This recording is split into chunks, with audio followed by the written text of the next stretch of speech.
The marble bust cracked against my skull as Michael's fist slammed me into the wall. My hidden recorder was still running, proof that Elena wasn't human, that she was Maya, stolen and reprogrammed. But Linda Vance just looked at her and said, "That's not my daughter." The recording was my only chance, and now Michael's fingers were closing around my throat.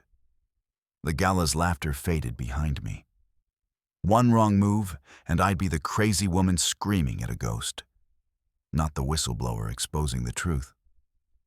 The recorder buzzed in my pocket, my last lifeline. And then the hallway lights went out.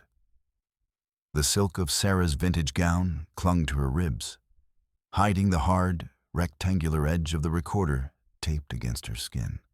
Every breath pressed the plastic casing into her sternum, a cold reminder of the stakes. The Sterling University ballroom hummed with the clink of crystal and the low, rehearsed laughter of tenure-track hopefuls. Scents of expensive cologne and wilted lilies hung heavy in the heated air. Sarah smoothed her gloves, her palms damp beneath the white fabric.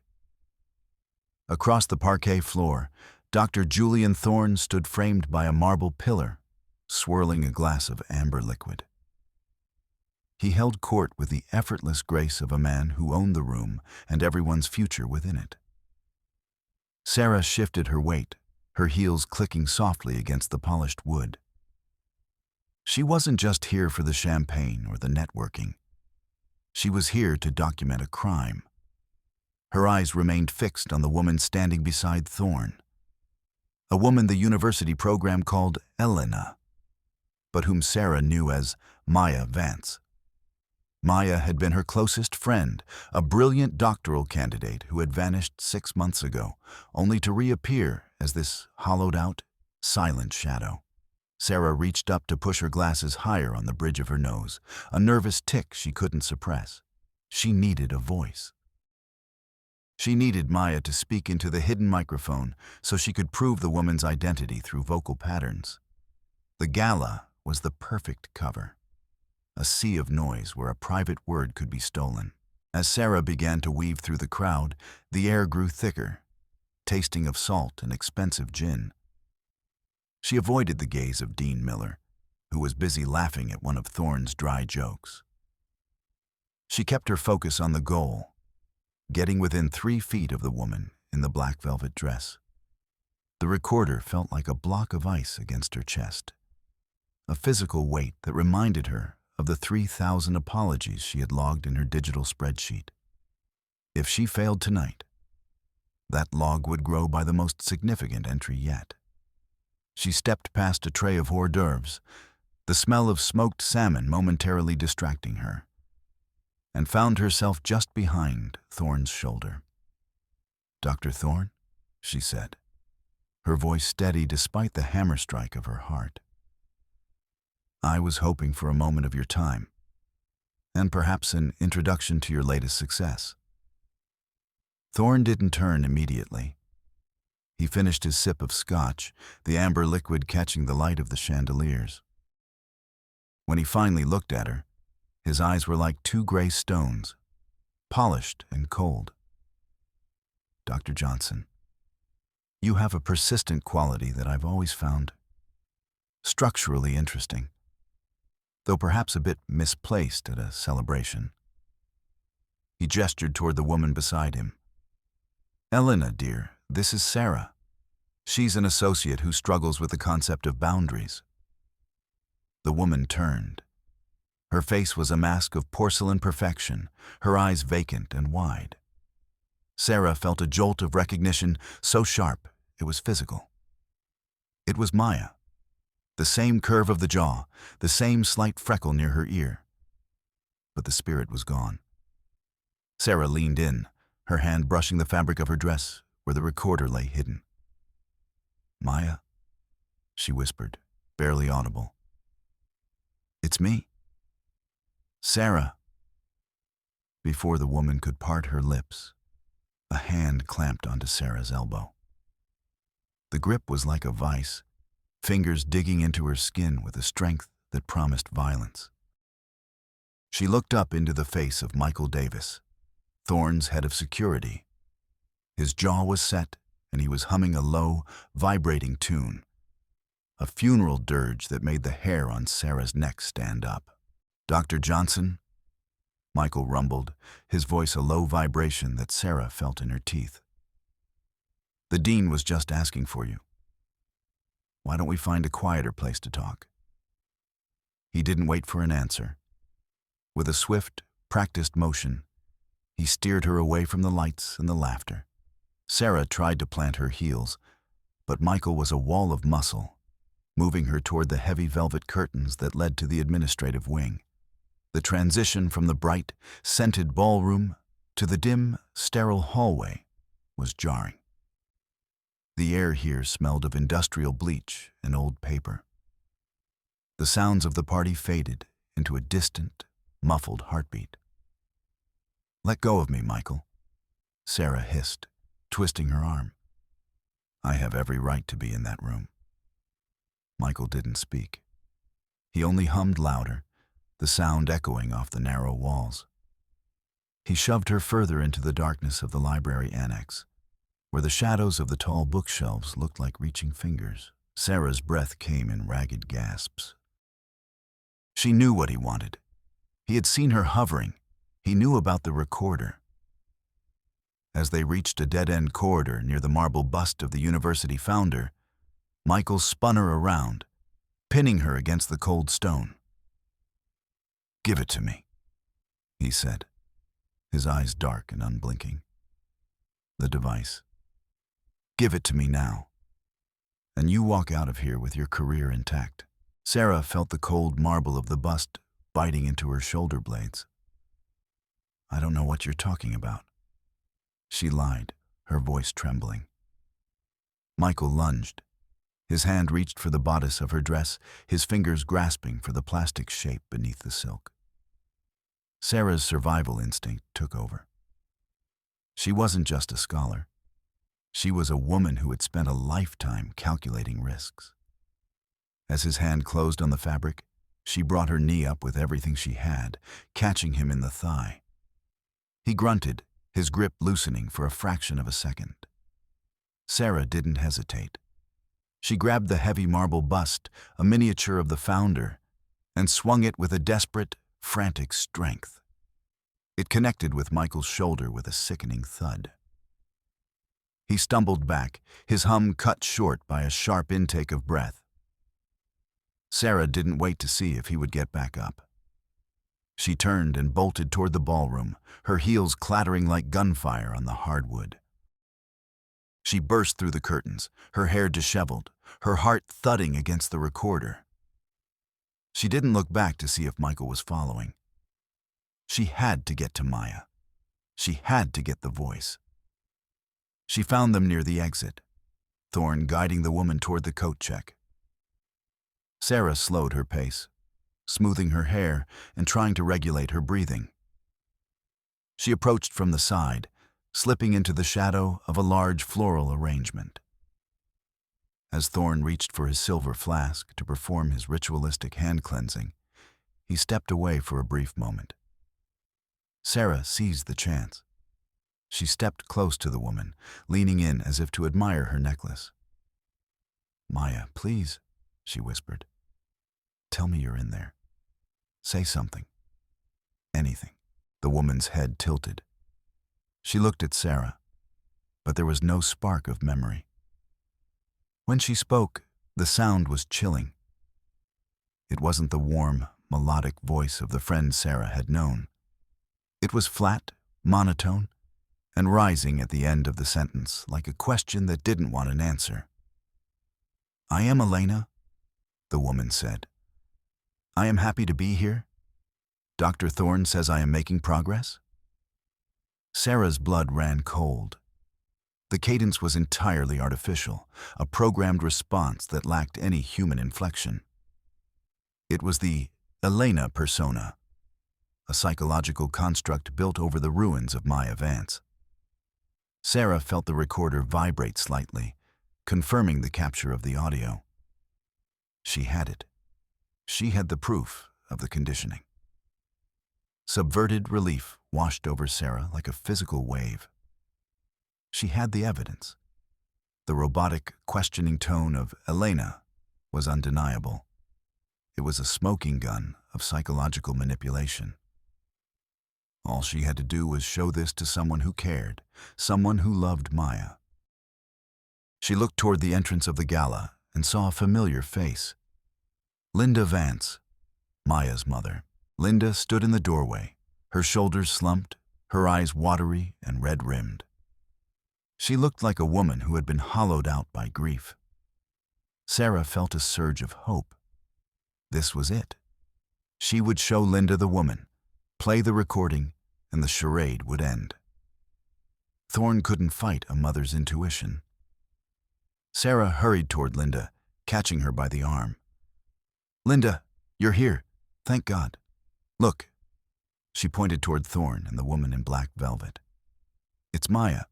He's calling her Elena, but it's her. I have a recording of her voice. She sounds like a machine, Linda. He's done something to her." Linda turned her head slowly, her gaze landing on the woman standing beside Julian Thorne. The woman, Elena, looked back with that same vacant, thousand-yard stare. For a heartbeat, the room went silent. Sarah watched Linda's face, waiting for the scream of recognition, the tears, the rush toward her daughter. Linda's hand went to her purse, her fingers nervously stroking a crumpled piece of paper. Maya's old grocery list. Linda took a step forward, her eyes narrowing as she studied the woman's face. Thorne stood perfectly still, his hands folded, a faint, confident smile playing on his lips. He didn't look worried. He looked like a man watching a play he had written. "Maya?" Linda whispered. The woman didn't blink. "I am Elena. Do I know you?" Sarah held her breath. She reached for her phone, ready to play the audio file that proved the voice was a construct. "Listen to her, Linda. It's the conditioning. But it's her face, her eyes." Linda Vance suddenly stiffened. She pulled her arm away from Sarah as if she'd been burned. She looked at the woman again, then turned to Sarah, her expression twisting into something cold and unrecognizable. "That is not my daughter," Linda said, her voice loud enough to carry across the quieted room. Sarah froze. "What?" "Linda, look at her. The freckle, the way she stands." "I said, that is not Maya." Linda's voice rose to a shriek, drawing the attention of the entire faculty. "My daughter is a runaway. She's an addict who left us with nothing but debt and shame. This woman. She is elegant. She is composed. She is clearly Dr. Thorne's ward." Linda turned to Thorne, her eyes brimming with a performative gratitude. "I apologize, Doctor. Sarah has been unwell. She's obsessed with this idea that Maya is still here. It's a delusion." The world tilted on its axis. Sarah looked from Linda to Thorne. Thorne stepped forward, placing a comforting hand on Linda's shoulder. "It's quite all right, Mrs. Vance. Grief takes many forms. Sometimes it manifests as a refusal to accept the truth." "No," Sarah stammered, backing away. "Linda, why are you doing this? You know it's her." "Like, get away from me," Linda hissed, her eyes darting to Thorne for approval. "Don't you dare use my pain to fuel your conspiracy theories. You're sick, Sarah. You need help." Sarah stood paralyzed as the guests began to murmur, their eyes filled with pity and judgment. She had the recording. She had the visual proof. But the one person who should have been her greatest ally had just cut the legs out from under her. She realized with a sickening jolt that Thorne hadn't just conditioned Maya. He had bought the mother. The investigation wasn't just stalled, it was destroyed. Her credibility, her career, and Maya's only hope for rescue had just vanished in a single, calculated lie. The gala continued around her, but Sarah felt as if she were underwater. The laughter sounded like static. She saw Thorne lean down and whisper something into Linda's ear, a gesture of intimacy that felt like a death warrant. Sarah turned and fled the ballroom, the sound of her own name being whispered in mockery following her into the night. The cool night air of the campus didn't bring relief. It only sharpened the realization of her failure. Sarah walked toward the parking garage, her mind racing. She had 48 hours. Thorne had made his move, and now the clock was ticking. He was moving Maya, Elena, to an offshore clinic, a place where the law couldn't reach, where the erasure could be completed in total silence. She reached the parking garage, the low concrete beams pressing down on her. The yellow-stained lights flickered, casting long, distorted shadows. Every sound, the drip of water from a pipe, the distant hum of the city, felt like a threat. She reached her car, her hands shaking as she fumbled for her keys. Suddenly, the roar of an engine echoed through the concrete cavern. Bright headlights splashed against the wall behind her, blinding her in the rearview mirror. A black SUV accelerated from the shadows of level 4, its tires screaming against the grease-stained floor. Sarah dived behind a thick concrete pillar just as the vehicle swerved toward her, the side mirror clipping the concrete with a shower of sparks. She huddled in the darkness, her heart hammering against her ribs. The SUV didn't stop. It circled the level, the engine growling like a predator. Sarah knew it was Michael's associates. Thorne wasn't just trying to discredit her anymore. He was trying to eliminate the variable. She waited until the sound of the engine faded toward the exit. Then she ran. She didn't go to her car. She ran toward the stairs, her breath coming in jagged sobs. She had to get to the records office. She had to find something, anything, that Thorne couldn't bribe or bury. The county records office was a tomb of paper and dust, lit by the pale glow of emergency lights. Sarah had used her faculty key to slip inside, her heart in her throat. She moved to the section for private foundations and research grants. If Thorne was controlling the university and Maya's mother, he was likely controlling the legal system as well. She spent hours digging through ledgers and filing cabinets, the smell of old ink and decay filling her lungs. Then she found it. A marriage certificate for Julian Thorne and Elena Vance. It was dated 3 months ago. But it wasn't the certificate itself that caught her eye. It was the signature of the presiding judge, Judge Robert Miller. Sarah pulled a stack of financial logs from a nearby shelf, her fingers flying through the pages. There it was, a series of research grants from Thorne's private foundation, totaling over $500,000, paid directly into a shell company owned by Miller's wife. Subverted, Sarah felt a surge of triumph. This was the key. It wasn't just a psychological experiment. It was a systemic conspiracy involving the highest levels of the local judiciary. With this proof of bribery, she could go to the federal authorities.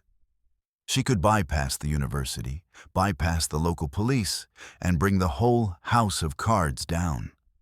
She carefully photographed every page, her phone's camera flash illuminating the dark room like a strobe light. She felt smart, capable. She had outmaneuvered him. She had found the paper trail that every criminal eventually leaves behind. She could see the headlines already. University scandal exposed. Judge implicated in human trafficking. She left the records office and drove to a 24-hour diner, needing the bright lights and the presence of normal people to settle her nerves. She ordered a coffee, 84 degrees, suboptimal, but she didn't care. She opened her phone to review the photos, ready to email them to an old contact at the Department of Justice. She tapped the gallery icon. The screen flickered. The photos were there. But as she watched, a black bar began to crawl across the first image. Then the second. A message appeared in the center of the screen. File corrupted. Encryption error. Sarah's breath hitched. No. No, no, no. She tried to open the next photo, but it dissolved into a mess of digital noise. The virus Michael had planted at the gala hadn't just targeted her audio files. It was a worm, waiting for her to access new, sensitive data. It was eating the evidence in real time. She watched, paralyzed, as the financial logs, the marriage certificate, the proof of the bribes, everything she had just spent hours risking her life to find, turned into useless static. Her phone grew hot in her hand, the battery draining at an impossible rate. The crack came when she looked up and saw a black sedan parked across the street from the diner. The driver didn't move. He just sat there, the glow of a cigarette ember visible through the windshield. The catastrophic reveal hit her like a physical blow. Thorne hadn't just bribed the judge. He had anticipated her search. He had let her find those records. The records office wasn't a secret. It was a trap. By accessing those specific files, she had triggered the final phase of the virus. And worse, she had just signaled her exact location to the men in the sedan. She realized then that the marriage certificate was technically legal. Even if she had the photos, Thorne had a signed document from a sitting judge. In the eyes of the law, Maya was his wife. He had legal guardianship over her medical care. He could do whatever he wanted to her, and Sarah would be the one charged with stalking and harassment. She had no proof, no allies, and the very act of trying to find the truth had handed her enemies a map to her front door. Sarah threw the phone into the trash can and bolted out the back door of the diner, slipping into the shadows of the alleyway. She was a fugitive in her own city, her academic career in tatters, and her only lead was a decoy that had led her into a cage. The next morning, Sarah found herself standing outside Linda Vance's house, a modest suburban home with a manicured lawn that felt like an insult to the chaos in Sarah's life. She had to try one last time. She had to believe that a mother's love was stronger than Thorne's threats. She knocked on the door, her knuckles bruised and sore. Linda opened it, her eyes red-rimmed, the grocery list clutched in her hand. "Linda, please," Sarah said, her voice a broken whisper. "I know he's threatening you. I know about the money or the threats to your son. But Maya is dying. He's going to erase her forever in 24 hours. Linda looked at Sarah, and for a moment, the mask slipped. A look of pure, unadulterated terror crossed her face. "You don't understand," Linda whispered. "He doesn't just take people, Sarah. He takes their lives. He told me if I didn't say those things, my son would never practice medicine. He said he'd make sure we all disappeared." "We can fight him," Sarah pleaded. "No," Linda said, her voice hardening again as she saw a car cruise slowly down the street. "No one fights Julian Thorne and wins. Go away, Sarah, for your own sake. Maya is gone. Let her be Elena. At least Elena is safe." The door slammed shut, the sound echoing like a gavel. Sarah stood on the porch, the scent of blooming jasmine cloying and sweet. She was alone. Truly, completely alone. But Sarah Johnson was a fixer, and if the system was broken, she would have to go outside the system. She knew where Thorne kept his most private thoughts. Not in a digital file, not in a university locker, but in his home, in his study. She drove to Thorne's suburban estate, a sprawling mansion surrounded by a high wrought-iron fence. The house was a monument to control, perfectly symmetrical, perfectly silent.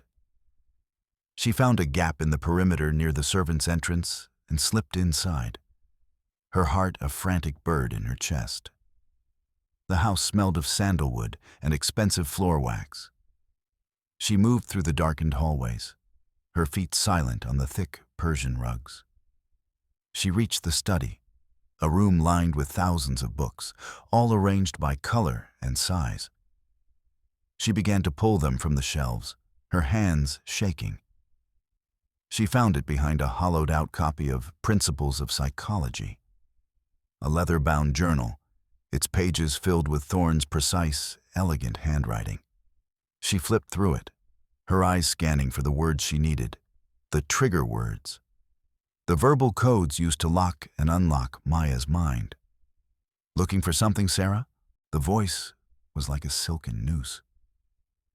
Sarah spun around, the journal clutched to her chest.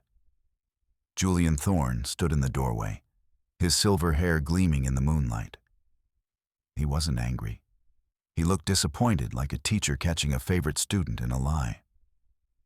"You're vibrating again," he said, stepping into the room. "It's a structural weakness. I told you I have a low tolerance for that." "I have it, Julian," Sarah said, her voice cracking. "I have the codes. I'm going to the press. I'm going to the police." Thorne laughed, a dry, hollow sound. "The press? The police? You're a suspended academic who just broke into a private residence. You're holding a book of my personal reflections. Do you really think anyone will listen to you?" He moved toward her, his hand reaching into his pocket. He pulled out a white linen handkerchief, the scent of a sharp, sweet chemical wafting from it. Sarah didn't wait. She grabbed a heavy brass lamp from the desk and swung it with all her might. It caught Thorne in the ribs with a sickening crack. He gasped, stumbling back, his face contorting in pain.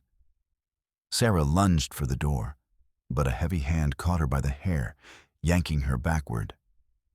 Michael Davis stepped from the shadows behind the door. He didn't say a word.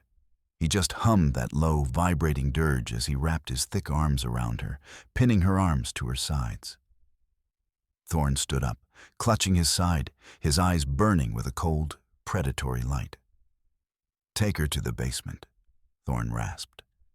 "It's time she saw the foundation of my work." The basement was a nightmare of concrete and cold blue light. Michael threw Sarah into a small, soundproofed room with a reinforced steel door. The air was thick with the smell of copper and ozone. "The journal, Sarah," Thorne said through the intercom, his voice echoing in the small space. "Open it." Sarah fumbled with the leather-bound book, her fingers trembling. She turned the pages, searching for the codes. But as she looked closer, her heart sank. The words were gibberish, a mix of Latin, chemical formulas, and random strings of numbers. It was a decoy, another trap. "The true conditioning isn't just words, Sarah," Thorne's voice continued, sounding almost bored. "It's biological, a series of chemical adjustments that rewire the neural pathways. The Elena you saw is just the beginning. Tonight, we complete the erasure. Maya Vance will cease to exist, not just in mind, but in every cell of her body." A small observation window flickered to life on the wall. It showed a video feed of a sterile operating room. Maya was strapped to a table, her eyes wide and vacant. A technician was preparing a series of IV drips, the clear liquid shimmering under the fluorescent lights. "And tomorrow," Thorne said, "I will accept my Lifetime Achievement Award. And you, Sarah, you will be the cautionary tale of a brilliant mind lost to obsession." The monitor went dark. Sarah was alone in the silence, the only sound the rhythmic ping of water hitting a metal pipe somewhere in the walls. She sank to the floor, the cold concrete biting into her skin. She had lost. She had tried to be the hero, tried to fix the unfixable, and all she had done was ensure her own destruction. She thought of her apology log. Entry 3413. I'm sorry, Maya. I wasn't smart enough to save you. But as she sat there, her eyes adjusted to the dim light. She saw the metal hair clip she had used to pin her hair back for the gala. It had fallen to the floor during the struggle. She also saw the ventilation grate near the ceiling, an old iron fixture from the building's original construction. She stood up, her jaw tightening. Thorne thought she was a variable he could control. He thought her guilt made her weak. But guilt was just another form of energy. And Sarah Johnson knew how to divert energy. She used the hair clip to pick the simple electronic lock on the vent, her fingers moving with a precision she hadn't known she possessed. She scrambled into the narrow, dust-filled duct, the metal scraping against her skin. She crawled through the darkness, following the sound of the HVAC hum, until she found an exit that led to the garage. She didn't go for her car. She ran toward the university auditorium, the sun just beginning to peek over the horizon. The award ceremony was starting.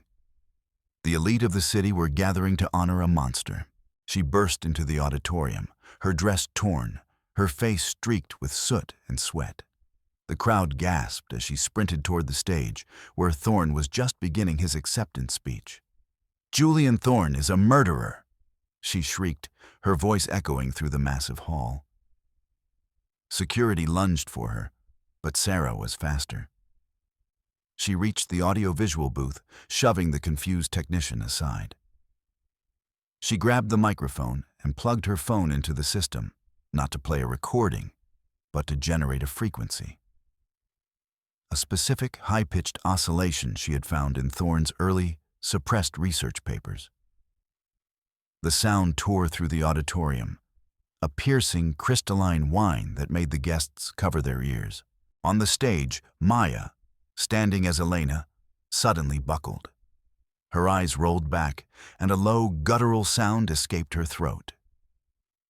The frequency was hitting the biological anchors Thorne had installed, creating a resonance that shattered the conditioning. "Maya!" Sarah yelled over the noise. "Remember the grocery list. Remember the coffee. Remember me." Maya's body convulsed. Her vacant stare broke, replaced by a look of agonizing, soul-deep recognition. She looked at Thorne, then at Sarah, and then she screamed. A raw, human sound that silenced the room. The police, who had been called to remove the disturbed Dr. Johnson, found themselves instead witnessing a scene of horrific clarity. Thorne tried to reach for Maya, his face a mask of fury, but Michael Davis stepped in his way. Michael wasn't humming anymore. He was looking at Maya, his mother's funeral dirge finally falling silent. He saw the truth, and for the first time in his life, he chose a different loyalty. He stepped aside, letting the officers tackle Thorne to the ground. The aftermath was a blur of flashing lights and whispered confessions. Linda Vance finally broke, her testimony providing the final nail in Thorne's coffin.